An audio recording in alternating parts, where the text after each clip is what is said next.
World War II Oral History Project. Today, Saturday, October 29th, 1994, I am interviewing Marie Munoz, the former Marie Dossantos, a native of Hastings. We're here at my home at Edmarth Place. Hi, I'm Marie. I'm here with Ann, and we're kind of reminiscing about how the World War II was in 1941. I was just entering junior high school, and I remember on that Sunday evening, my brother and I were listening to The Shadow. Marie, you mean the Sunday evening, December 7th, 1941? Okay, yeah. Okay. And we were listening to The Shadow, and the news broke through that Pearl Harbor was being attacked, and we couldn't believe it. So my father wanted to get more particulars about it, and we waited till 9 o'clock when Gabriel Heedy used to come on, and we got more facts by then. Then we were in the junior high school. We had little duffel bags, about an 8 by 10 size, with a drawstring in it, that we had from Hastings-on-Hudson, New York. We sent these duffel bags to Hastings, Sussex, England. And we had, in them we put things that were very scarce in England. Toothbrush, toothpaste, soap, sometimes a little bar candy, and little things pins, needle and threads. And what we did, we put our name and address in the package, and they would thank us and return us with a letter. And I kept contact with the girl. I had one, her name was Gwendolyn Weller, and she lived in England, of course. And then I kept writing to her for quite a while, a number of years, till even after the war. But as we got older, we just disappeared as far as keeping contact with each other. Well, Marie, the girl that you had, the one who gave you her address, and received your package, your little bag, she was the same age, same grade, right? Yes. Yeah. Well, it was you did write your name and address and your age in it, so that they gave one to equal it over there. Mm-hmm. And then that's how we exchanged, because we were at the same age level. Mm-hmm. And then at the time, I lived on Main Street across from the Admiral Farragut, and those little cottages with Admiral Farragut, across from Admiral Farragut House. I guess there's a bank there right now. Yes. And let's see.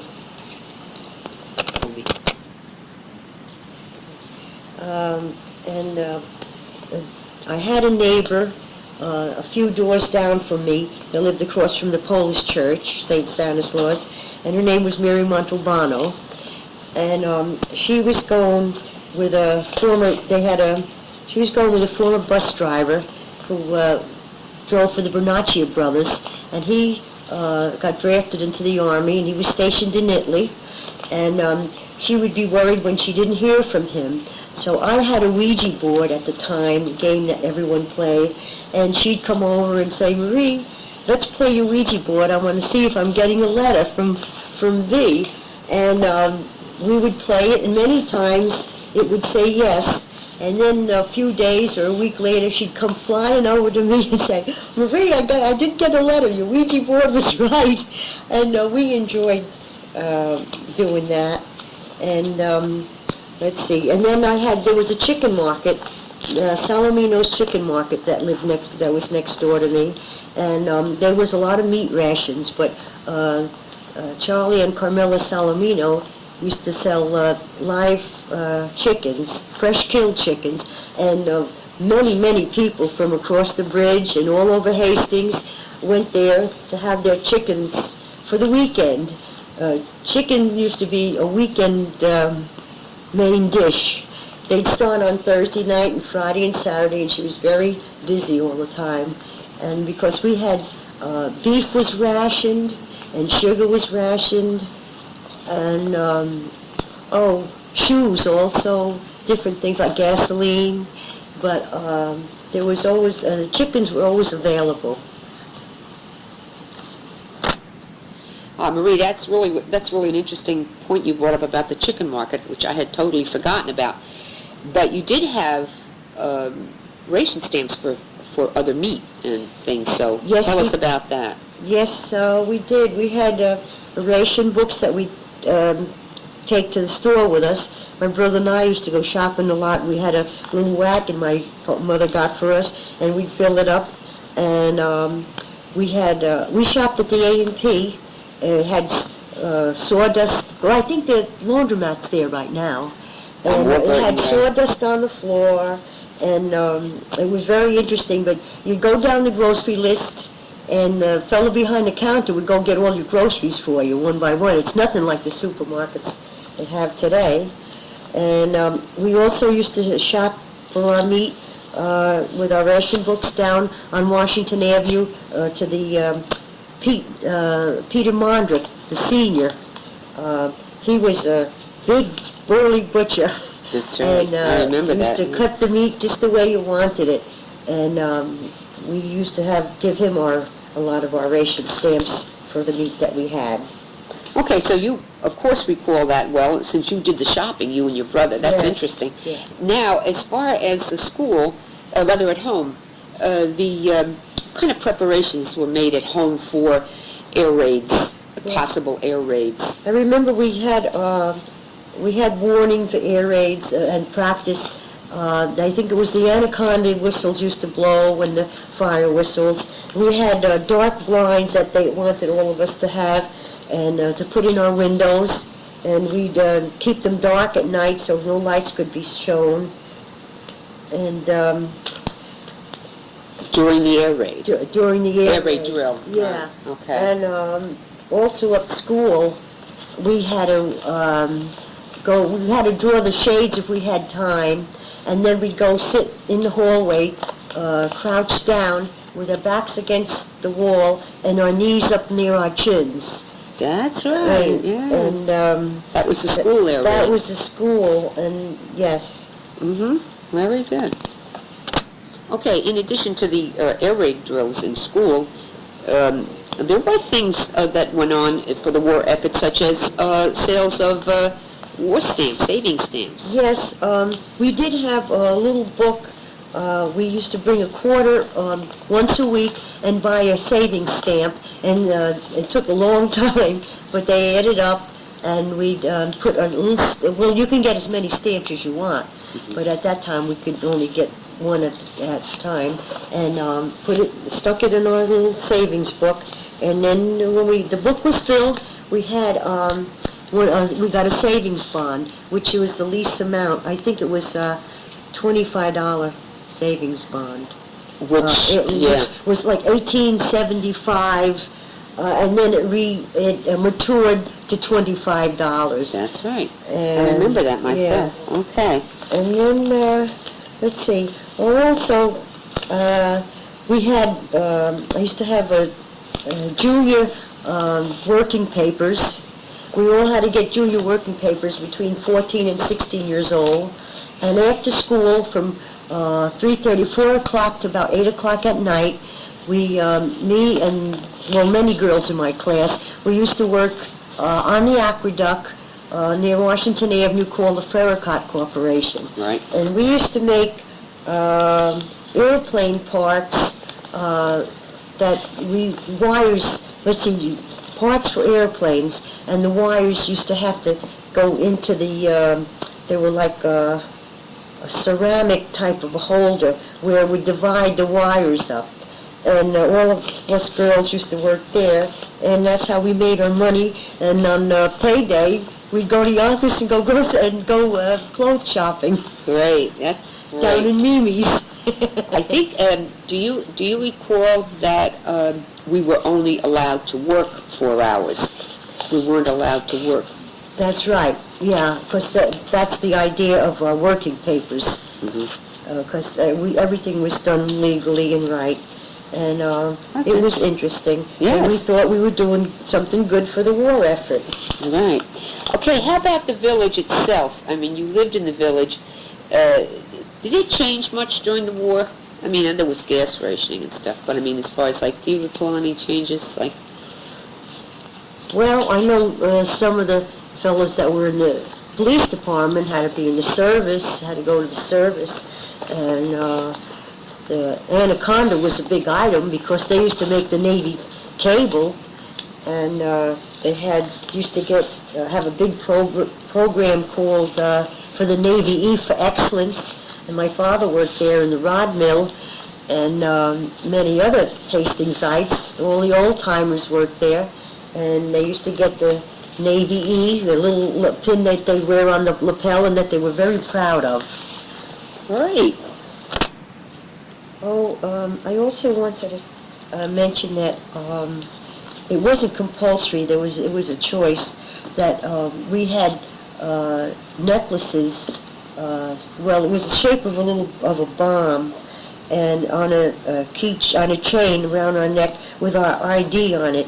And they said it was very good to have on in case you were caught in an air raid somewhere between school and home. And I have one, and I still have it. And That's terrific. Yeah. They probably would like to have that. That's great, Marie. Okay, what else? Now, anything else you want to recall about the war years? Well, High school, you were in high school during the whole we war. And then we moved to, from Main Street, we moved to Edmouth Place.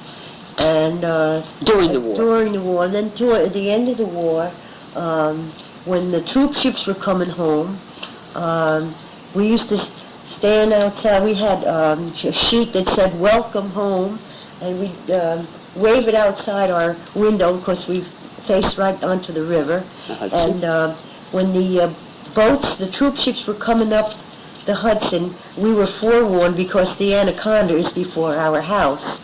And they would blow and blow the whistles and really give them a nice welcome. And you can see all the soldiers hanging off the boats and just waving. And it was really a wonderful thrill to know that they were home and safe and the war was over. And they went on up to the river, but I can't quite remember as to how far up they went, and then they dispersed from there. That's interesting. That's a wonderful reminiscence. Well, is there anything else you'd like to talk about? That was a celebration for the servicemen returning by greeting them as they went up the river. But how about any other kind of celebration did they have in Hastings when the war ended? Do you recall? Oh, well, I do remember that on holidays like, I don't remember, it was 4th of July or Memorial Day, we had destroyers pull into the Anaconda dock. Oh, this is during the war years? Yeah, during the war years. And we used to have block dances down at the plaza down near the train station, and have bands playing. And there were a couple of girls that I went to school with, 2 of them that I know, that actually married sailors that came off those boats. Oh, and that's interesting. Yeah. And it was really nice to know that, they... Did you get a chance to, when these ships came in, did you get a chance to visit them? Were you allowed to go on and visit? Yes, I think we did. But that I can't remember too clearly. I think at one time we did on one ship, but on another one we couldn't. Okay, that's really brings back memories about those ships having landed here. How about recreation, Marie? How about movies? Did you get to go to the movies during the war, and what were they like? And oh yes, we went to the movies. It was located on Warburton Avenue, on the other side of the firehouse there, and they used to have weekly news on that you don't find today. Yeah. in the theater, and it was called Eyes and Ears of the World, and would keep you informed of the weekly news. And usually on Saturdays and Sundays they had matinees. They had serials where they'd have Tom Mix or Hopalong Cassidy, and there was a chapter. And every Saturday or Sunday, there'd be a chapter, and a lot of kids used to really look forward to that. the news, the eyes and ears of the world, that was all pretty much kept you up to date on the war Yes. efforts and the battles that were All going on, overseas, what they could yes. show. Yeah, Yeah. I remember that. That's great, yeah. How about dances? Any dances? And did you have dances in school for the war effort? Or? No, but they, well, yes, probably in school. I don't think I attended them because I was kind of young then. But I know they used to have a lot of dances down in what they used to call cigarette skis. I don't know if that was too much during the war, on though. Washington Avenue. Well, they used to have it for different servicemen and stuff. Right. And when the servicemen were home, a lot of the village servicemen, I'd say, Broadway from Hastings to Dobbs Ferry was a popular walking walking path, and we would always see who was home because they'd always walk along town and along Broadway and say, "Oh, so and so is home from the service," and stop and say hello, how are you doing? Right. And yeah. Right. That's nice. Okay. Well, how about the doctors? The doctors and dentists, I guess, had to go off to the war. Did it affect us at all?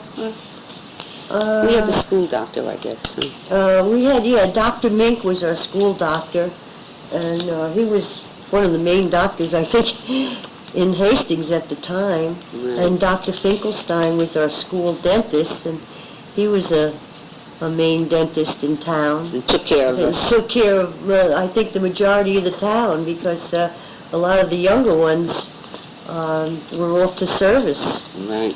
And then I remember then Dr. Roll came in later on in years. After the war, and other doctors too. Okay. And Dr. Dorfler was another doctor. He was a doctor for the Anaconda.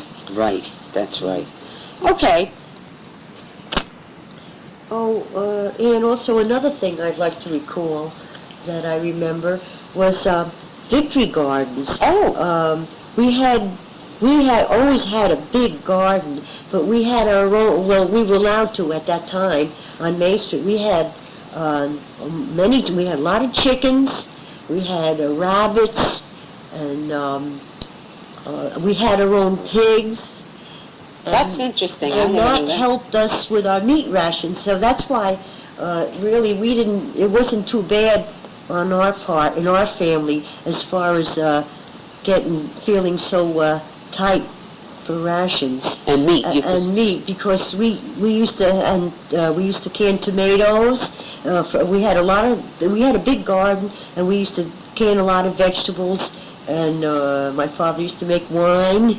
So you had your own supply of stuff. Yes, we did. Great. We had a little root cellar downstairs that we could keep things in, and it really was interesting at that time. Great. And I remember all that. Great. Okay. Well, Marie, if that's it, unless you have something else you'd like to share, I think this is wonderful. You've certainly given us an insight on how World War II was for you and the impact it had on you and your family. And we thank you very much. You're welcome. I enjoyed doing it. Good.